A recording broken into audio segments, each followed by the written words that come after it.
Friends आज हम प्रतिबंधित प्रायिकता के कुछ प्रश्नों को हल करेंगे। इसके लिए आपको इस टॉपिक के बारे में जानकारी होना आवश्यक है। कंडीशनल प्रोबेबिलिटी के बारे में मैंने अपने पहले वीडियोस में बताया है। आप आई बटन से इस वीडियो को देख सकते हैं। आइए अब हम अपने टॉपिक की बात करते हैं। हमने कक्षा 12 का उदाहरण नंबर 5 लिया है। इसमें कहा गया है कि एक पासे को 3 बार उछाला गया है। इस प्रयोग से संबंधित घटनाओं ए व बी को निम्न प्रकार परिभाषित किया गया है। ए, तीसरी उछाल पर अंक 4 का प्रकट होना।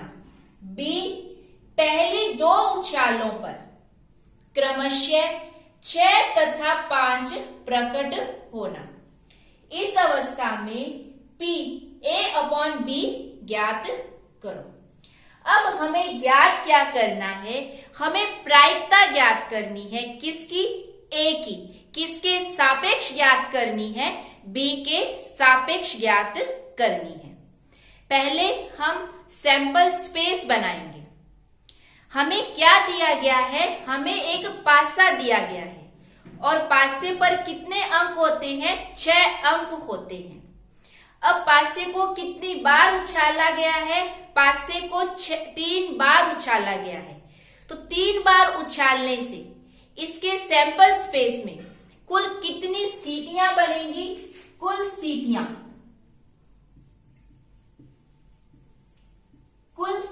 बनेंगी सैंपल स्पेस में। एक पासे को 3 बार उछाला तो कुल 6 × 6 × 6 यानी 216 स्थितियां इसकी बनेगी। नेक्स्ट, अब 2 घटनाओं पर बात करते हैं। पहली घटना ए, जिसमें कहा गया है तीसरी उछाल पर अंक 4 का प्रकट होना। यानी पहली उछाल पर कोई भी अंक आ सकता है, दूसरी उछाल पर कोई भी अंक आ सकता है। इस प्रकार यदि हम ए के लिए स्थितियां बनाएं तो वो क्या बनेगी? पहले उछाल पर 1 से 6 में से कोई भी अंक आ सकते हैं तो 1, दूसरी उछाल पर भी 1 से 6 में से कोई भी अंक आ सकता है, लेकिन तीसरी उछाल पर क्या होगा? 4 होगा। इसी प्रकार से 1 2 4, 1 3 4, 1 4 4, 1 5 4, 1 6 4। इसी प्रकार से हम पहले अंक को 2 ले लें, 2 1 4। इस प्रकार से हम इसकी कुल स्थितियां बना सकते हैं। फिर हमें घटना बी की बात कही गई है। बी घटना में क्या है कि पहले 2 उछालों पर क्रमशः 6 तथा 5 का प्रकट होना। यानी पहले उछाल पर क्या होगा? 6 और दूसरी उछाल पर 5 और तीसरी के बारे में कुछ भी नहीं कहा गया। तो तीसरी उछाल पर 1 से 6 में से कोई भी अंक आ सकता है। तो बी की कुल स्थितियां कितनी होंगी? 6 5 2, 6 5 3, 6 5 4, 6 5 5, 6 5 6। ये बी की कुल स्थितियां होंगी। अब हमने घटना ए के लिए और घटना बी के लिए कुल स्थितियां लिख ली। अब हम इन दोनों घटनाओं के कॉमन की बात करें तो कॉमन ए इंटरसेक्शन बी, दोनों में कॉमन क्या होगा? अब देखिए, बी में फिक्स कर रखा है कि पहले और दूसरे पर क्रमशः क्या आएगा? 6 और 5 आएगा। और ए में क्या आएगा? तीसरी उछाल पर 6 का प्रकट होना। यानी अगर हम इनमें कॉमन देखें तो तीसरी उछाल पर 6 का प्रकट होना, यही कॉमन बनेगा। एक 6 5 और 4। यदि आप ए की कुल 36 स्थितियां बनेगी। आप 36 स्थितियां बनाइए, दोनों में देखिए कॉमन क्या होगा? 6 5 4, ये हमारा कॉमन होगा। अब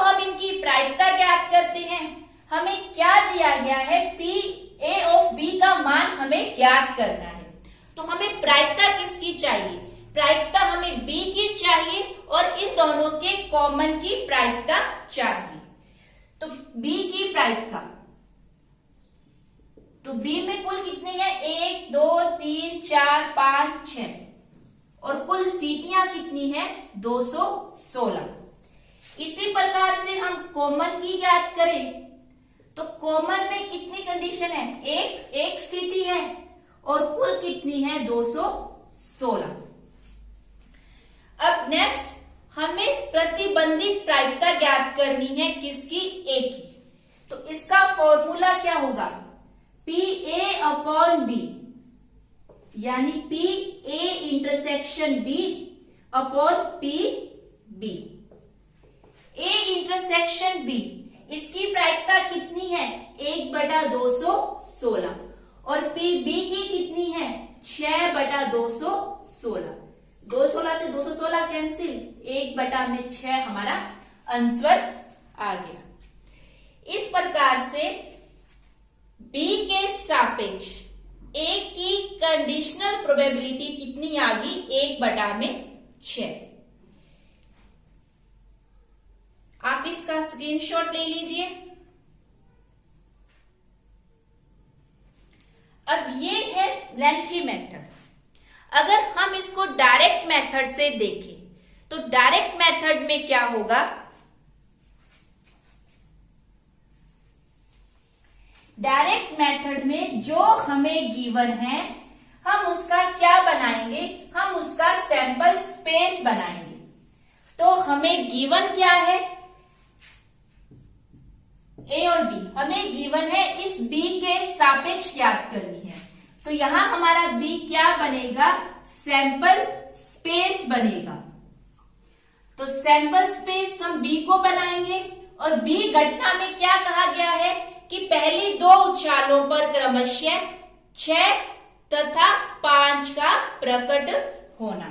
तो 6 5 1, 6 5 2, 6 5 3, 6 5 4, 6 5 5 और 6 5 6। ये हमारे पास क्या आ गया? बी का सैंपल स्पेस आ गया। अब हमें किसकी प्रायिकता ज्ञात करनी है? ए की बी के सापेक्ष। यानी हम क्या ज्ञात करेंगे? हम ए की प्रायिकता इस सैंपल स्पेस के सापेक्ष ज्ञात करेंगे। और ए में क्या कहा गया है? तीसरी उछाल पर अंक 4 का प्रकट होना। अब यहाँ अंक तीसरी उछाल पर अंक 4 कहाँ कहाँ आ रहा है? सिर्फ एक ही कंडीशन में, यानी कि यहाँ आ रहा है। एक ही कंडीशन में यहाँ अंक 4 आ रहा है। तो इसकी प्रायिकता क्या होगी? तीसरी उछाल पर 4 अंक आने की प्रायिकता 1 और ये कुल कितने हैं? 6, यानी 1/6 हमारे पास आंसर आ गया। अब जो 12वीं कक्षा की तैयारी कर रहे हैं उन्हें पहले मेथड से प्रश्न को हल करना है और जो कंपटीशन एग्जाम की तैयारी कर रहे हैं उन्हें इस डायरेक्ट मेथड से क्वेश्चन को हल करना है। जो पहले मेथड किया था उसमें हम क्या करते हैं? हम पहले सैंपल स्पेस बनाते हैं। सैंपल स्पेस बनाने के बाद दोनों घटनाओं से संबंधित कुल स्थितियां बनाते हैं। फिर हम प्रायिकताएं ज्ञात करते हैं। प्रायिकताएं ज्ञात करने के बाद हम सूत्र अप्लाई कर अपने प्रश्न को हल करते हैं। डायरेक्ट मेथड में हम क्या करते हैं? जो हमें गिवन है, जिसके सापेक्ष हमें प्रायिकता ज्ञात करनी है, उसको हम क्या मानते हैं? उसको हम अपना सैंपल स्पेस मानते हैं। और जिसकी प्रतिबंधित प्रायिकता ज्ञात करनी है उस घटना की प्रायिकता इस सैंपल स्पेस के सापेक्ष हम ज्ञात करते हैं। तो ये हमारा उदाहरण नंबर 5 कक्षा 12 का। अब आइए हम कुछ केसेस का अध्ययन कर लें। प्रतिबंधित प्रायिकता से संबंधित हम कुछ केसेस का अध्ययन करते हैं।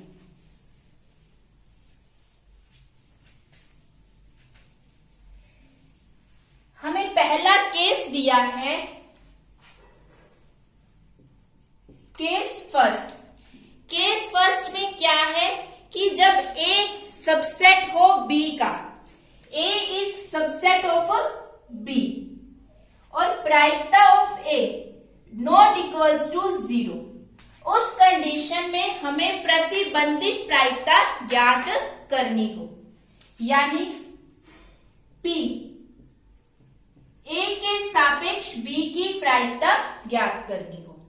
तब क्या होगा, बाय फॉर्मूले से प्रायिकता of A intersection B upon में P A। अब हमें क्या दिया गया है कि A सबसेट है किसका, B का। तो A सबसेट है B का, इसका मतलब यदि हम इंटरसेक्शन इनका ज्ञात करेंगे तब इंटरसेक्शन की प्रॉपर्टी से इसका मान कितना आएगा, इसका मान A आएगा, यानी A इंटरसेक्शन B का मतलब क्या हो गया, प्रायिकता ऑफ A प्रायिकता ऑफ A, आपस में कैंसिल और मान कितना आ गया, 1। यानी इस केस में क्या कहा गया है कि जब एक घटना किसी दूसरी घटना की सबसेट होती है तो इस घटना के सापेक्ष दूसरी घटना की प्रायिकता ज्ञात करेंगे तो उसका मान कितना आएगा, हमेशा 1 आएगा। नेक्स्ट केस नंबर 2, जब हमें प्रायिकता ज्ञात करनी हो A के सापेक्ष S की, यहां S है वो सैंपल स्पेस है, उस कंडीशन में क्या होगा, बाय फॉर्मूला PA प्रायिकता ऑफ A इंटरसेक्शन S, यहां PA नॉट इक्वल्स टू 0 है। अब हमें पता है सैंपल स्पेस की प्रॉपर्टी से कि प्रत्येक घटना क्या होती है, सैंपल स्पेस का सबसेट होती है। तो यहां से क्या होगा, PA अपॉन PA बराबर में 1। ये रिजल्ट इंपॉर्टेंट है। इस रिजल्ट में क्या कहा गया है कि किसी भी घटना के घटित होने के बाद उस घटना के सैंपल स्पेस की प्रायिकता ज्ञात करनी हो तो वो हमेशा क्या आएगी, 1 आएगी। यानी कि कोई भी घटना घटित होगी, उस घटना के घटित होने के बाद हमसे सैंपल स्पेस की प्रतिबंधित प्रायिकता पूछे तो हमेशा कितना आएगा, 1 उसका आंसर आएगा। नेक्स्ट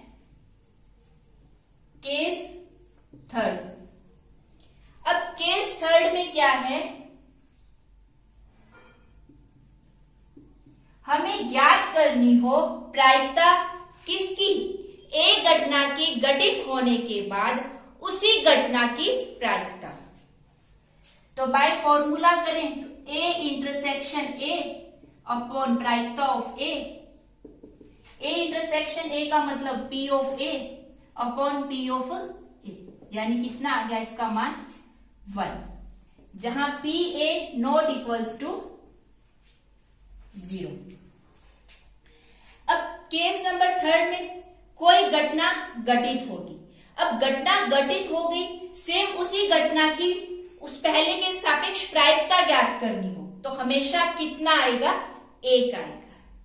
ये तीनों केसेस मोस्ट इंपॉर्टेंट है। जो कंपटीशन एग्जाम की तैयारी कर रहे हैं उनके लिए तो ये मोस्ट इंपॉर्टेंट है। आप इसका स्क्रीनशॉट ले लीजिए। आइए अब हम विभिन्न प्रतियोगी परीक्षा में पूछे गए प्रश्नों के बारे में देखेंगे। जो कक्षा 12वीं के विद्यार्थी हैं वो विशेष रूप से इन प्रश्नों को देखें, उन्हें पता लगे कक्षा 12वीं लेवल के प्रश्न ही आगे कंपटीशन एग्जाम में पूछे जाते हैं। तो यहां मैंने बोर्ड पे 2 प्रश्न लिखे हैं, दोनों ही सेकंड ग्रेड 2011 में पूछे गए हैं। पहला प्रश्न पूछा गया है, हमें दिया गया है कि यदि प्रायिकता of A upon B greater than प्रायिकता ऑफ A तो निम्न में से सही कथन कौन सा है। हमें ये 4 कथन दिए गए हैं, इन चारों कथनों में से सही कथन ज्ञात करना है। तो हमें दिया क्या है उसको लेकर हम आगे बढ़ते हैं। प्रायिकता of A upon B greater than प्रायिकता ऑफ ए बाय फॉर्मूला। इसका फॉर्मूला होता है प्रायिकता of A intersection B upon प्रायिकता ऑफ बी ग्रेटर देन प्रायिकता ऑफ ए। प्रायिकता ऑफ ए इंटरसेक्शन बी। अब हम क्या कर सकते हैं, हमें पता है कि यदि हम P ऑफ A और P ऑफ B को आपस में चेंज कर दें तो निशान नहीं बदलेगा। तो प्रायिकता ऑफ A प्रायिकता ऑफ B। अब जो हमारे पास ये प्राप्त हुआ है ये किसका फॉर्मूला होता है, ये फॉर्मूला होता है प्रायिकता ऑफ B अपॉन A और इसका मान किससे बड़ा है, प्रायिकता ऑफ B से। और हमारे दिए गए 4 ऑप्शन में से कौन सा ऑप्शन राइट हो गया, ए। तो हमें क्या दिया गया था, हमें दिया गया था प्रायिकता ऑफ ए अपॉन बी का मान बड़ा है प्रायिकता ऑफ ए से। अब दिए गए चीज को लेकर आगे चले, आगे बढ़कर हमने देखा कि हमारे पास क्या प्राप्त हुआ, प्रायिकता ऑफ बी अपॉन ए का मान बड़ा है किससे, प्रायिकता ऑफ बी से। तो ये हमारा ऑप्शन ए राइट हुआ। अब आगे देखिए, सेकंड ग्रेड 2011 में ही ये सेकंड के क्वेश्चन पूछा गया है। प्रायिकता ऑफ ए दी गई है, प्रायिकता ऑफ बी दी गई है, प्रायिकता ऑफ ए यूनियन बी दिया गया है और हमसे पूछा गया है प्रायिकता ऑफ ए अपॉन बी का मान ज्ञात कीजिए।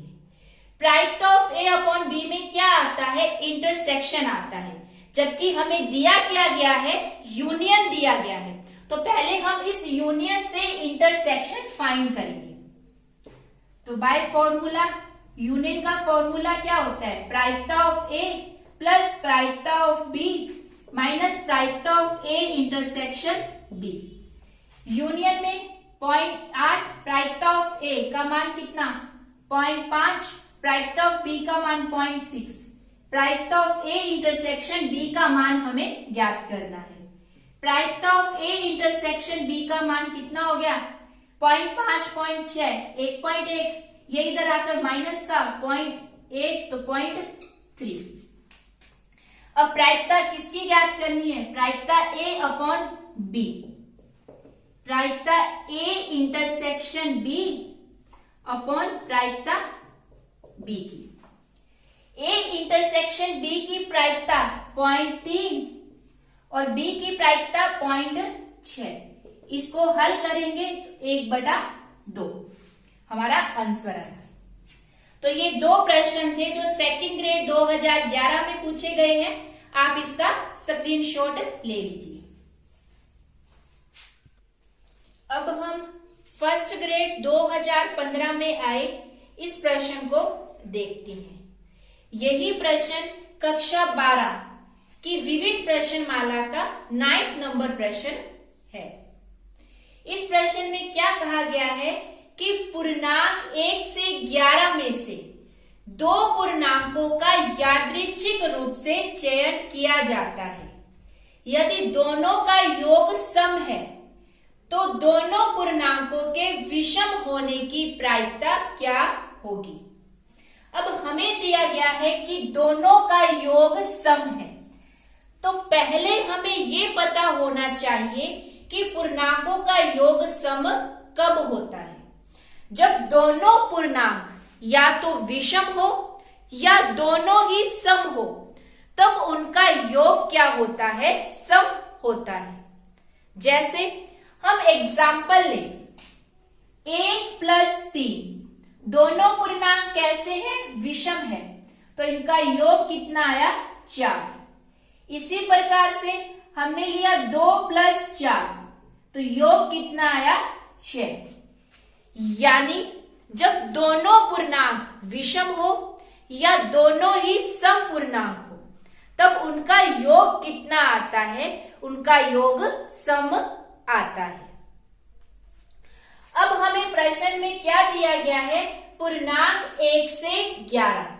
तो 1 से 11 पूर्णांक में सम कितने होंगे और विषम पूर्णांक कितने होंगे। तो 1 से 11 में बात करें तो सम पूर्णांक 5 होंगे और विषम पूर्णांक कितने होंगे, 6 पूर्णांक होंगे।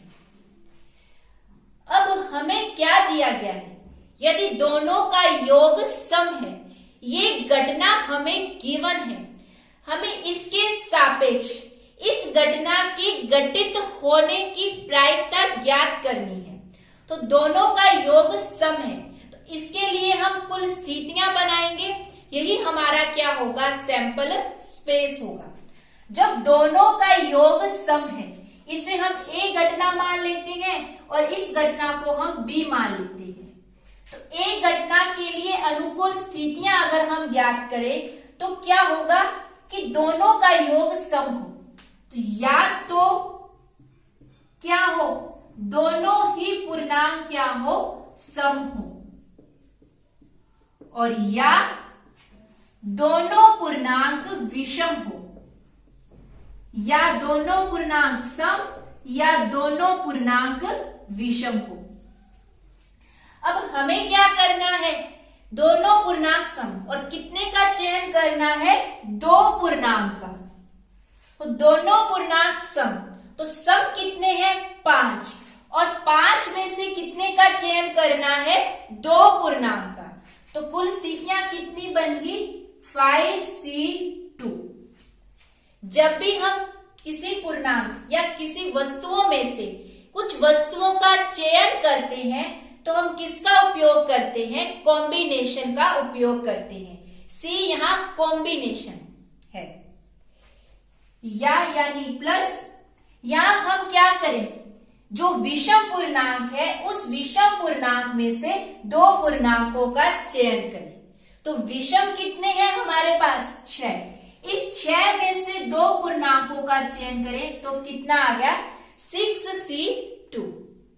ये हमारे पास जो घटना गिवन है उस गिवन घटना के लिए अनुकूल स्थितियां आ गई, और यही हमारे इस प्रश्न के लिए क्या होगा, सैंपल स्पेस भी होगा।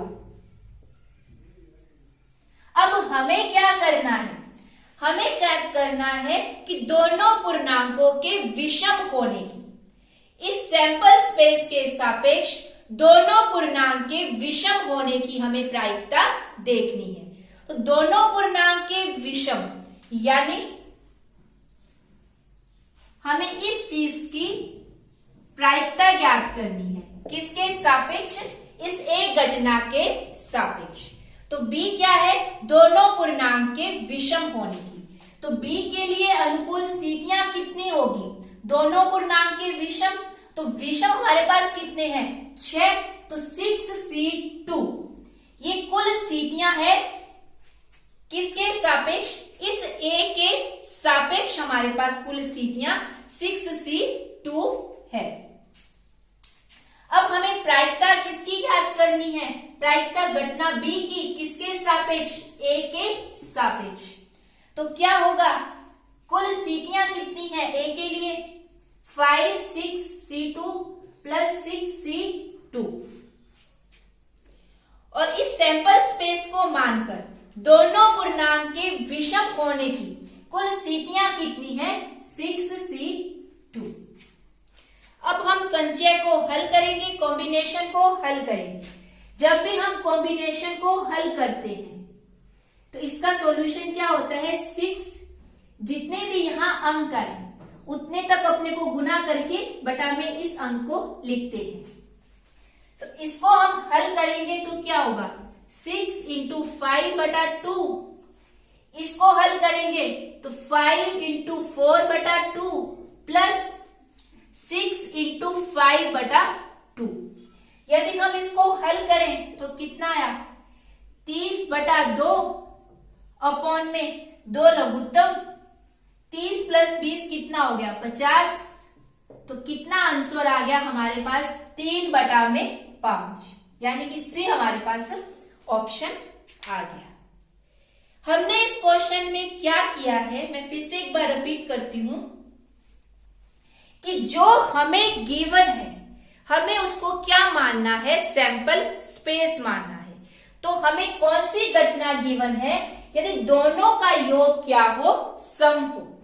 तो सम होने के लिए हमने देखा या तो दोनों पूर्णांक क्या होने चाहिए, सम होने चाहिए, या दोनों ही पूर्णांक क्या होने चाहिए, विषम होने चाहिए। तो हमने देखा सम कितने हैं, 5, 5 में से 2 का चयन किया, विषम कितने हैं, 6, तो 6 में से कितने का चयन किया, 2 का किया। तो ये हमारे पास क्या बन गया, सैंपल स्पेस बन गया। अब इस सैंपल स्पेस को आधार मानकर हमें दी गई प्रायिकता ज्ञात करनी है। तो हमारी बी घटना क्या है, पूर्णांकों के विषम होने की। तो इस सैंपल स्पेस के लिए, इस सैंपल स्पेस को आधार मानकर पूर्णांकों के विषम होने की कुल स्थितियां कितनी है, 6C2।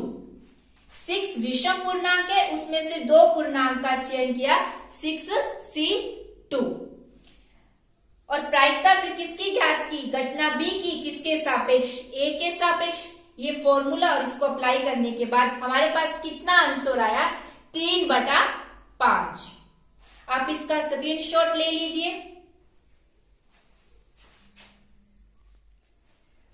अब नेक्स्ट सेकंड ग्रेड 2013 में पूछा गया एक प्रश्न और देखते हैं। इस प्रश्न में क्या कहा गया है कि एक पासों का युगम, युगम यानी कि जोड़ा, यानी 2 पासे फेंके गए हैं, यदि उनमें से कम एक 5 दिखाता है, यानी एक पासे कम से कम एक पासे में 5 आता है, तो अंकों का योग 10 या 10 से अधिक होने की प्रायिकता हमें ज्ञात करनी है। तो हम क्या करेंगे, पहले इसका जो हमें गिवन है, तो हमें क्या गिवन है, हमें ये स्टेटमेंट गिवन है कि यदि उनमें से कम एक 5 दिखाता है, तो हम क्या करेंगे, इसको सैंपल स्पेस मानेंगे। तो कम से कम एक पासे में 5 दिखे, यानी हम मान के चले कि जब पैसे को फेंका गया जोड़े को, तो पहले वाले पासे पर 5 दिखे, बाद वाले पासे पर 1 से 6 में से कोई भी अंक आ सकता है। 5-1, 5-2, 5-3, 5-4, 5-5 और 5-6। फिर माने कि दूसरे पासे पर 5 दिखे, तो पहले पासे पर 1 से 6 में से कोई भी अंक आ सकता है। तो पहला 1-5, 2-5, 3-5, 4-5, 5-5 पहले लिखा गया, तो लास्ट में क्या हो गया, 5-6-5। तो ये जो हमें घटना गिवन थी उसका हमें क्या मिल गया, सैंपल स्पेस मिल गया। अब हमें प्रायिकता किसकी ज्ञात करनी है, उन अंकों का योग जो 10 या 10 से अधिक हो। तो ऐसे कितने हैं, इनका योग तो 6 है, इनका 7, इनका 8, तो 10, इनका 10, ये 11 और ये 11। तो ऐसे टोटल कितनी स्थितियां हैं, 3 स्थितियां हैं, 1, 2 और 3। तो प्रायिकता, अगर हम इसकी प्रायिकता ज्ञात करें तो कितनी है, 3, और कुल स्थितियां कितनी हैं, 1, 2, 3, 4, 5, 6, 7, 8, 9, 10 और 11। तो हमारा आंसर क्या आ गया, 3/11। तो ऐसे प्रश्न जब भी आए कंपटीशन एग्जाम में, तो हमें क्या करना है, हमें जो गिवन है उसे सैंपल स्पेस मानना है, उसे सैंपल स्पेस मानकर जिस घटना की प्रायिकता ज्ञात करनी है, उस घटना की प्रायिकता इस सैंपल स्पेस के सापेक्ष ज्ञात करेंगे। जैसे हमें गिवन था कि कम से कम एक पासे में 5 आता है, तो हमने ये सैंपल स्पेस बना लिया। फिर अंकों का योग 10 या 10 से अधिक होने पर, तो कुल कंडीशन कितनी आ गई, 1, 2 और 3। तो हमारे पास आंसर इसका कितना हो गया, 3/11। अब नेक्स्ट प्रश्न आप देखिए, जो सेकंड ग्रेड 2018 में पूछा गया है। इसमें क्या कहा गया है कि प्रायिकता ऑफ ए, प्रायिकता ऑफ बी, प्रायिकता ऑफ ए अपॉन बी का मान दिया गया है। किसका मान ज्ञात करना है? प्रायिकता ऑफ बी अपॉन ए का मान। तो हम क्या करेंगे? प्रायिकता ऑफ ए अपॉन बी से किसका मान ज्ञात करेंगे? प्रायिकता ए अपॉन बी से हम मान ज्ञात करेंगे ए इंटरसेक्शन बी का। तो बाय फॉर्मूला ये है प्रायिकता ए अपॉन बी का मान कितना? 1/6। प्रायिकता ऑफ ए अपॉन बी का मान पता नहीं। प्रायिकता ऑफ बी, प्रायिकता ऑफ बी का मान कितना? 1/4। तो यहां से प्रायिकता ए इंटरसेक्शन बी का मान कितना आ गया? 1/6 गुना 1/4 यानी 1/24। अब प्रायिकता ऑफ ए अपॉन बी का मान आ गया। अब हम किसका मान ज्ञात करेंगे? प्रायिकता ऑफ बी अपॉन ए का। तो प्रायिकता ऑफ बी अपॉन ए का फॉर्मूला प्रायिकता ऑफ ए अपॉन बी और प्रायिकता ऑफ ए। तो प्रायिकता ए अपॉन बी का मान अभी ज्ञात किया, कितना है? 1/24 और प्रायिकता ऑफ ए का मान 1/3। इसको हल करेंगे तो कितना? 3/24 यानी 1/8। तो ये इसका आंसर। तो ये सेकंड ग्रेड में पूछे गए प्रश्नों को हमने देखा। आप इसका स्क्रीनशॉट ले लीजिए।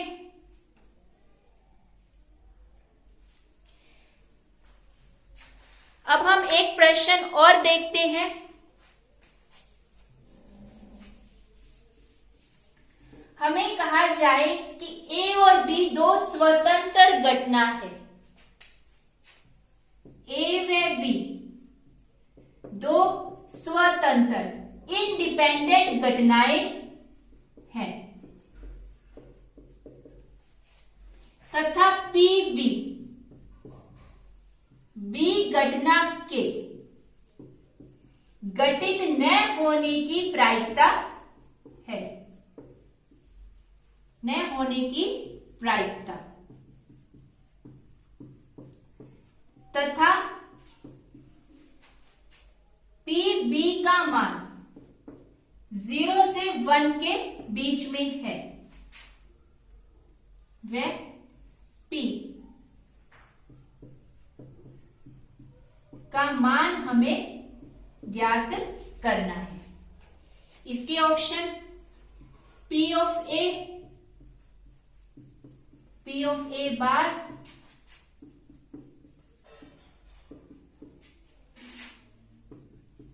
इनमें से कोई नहीं।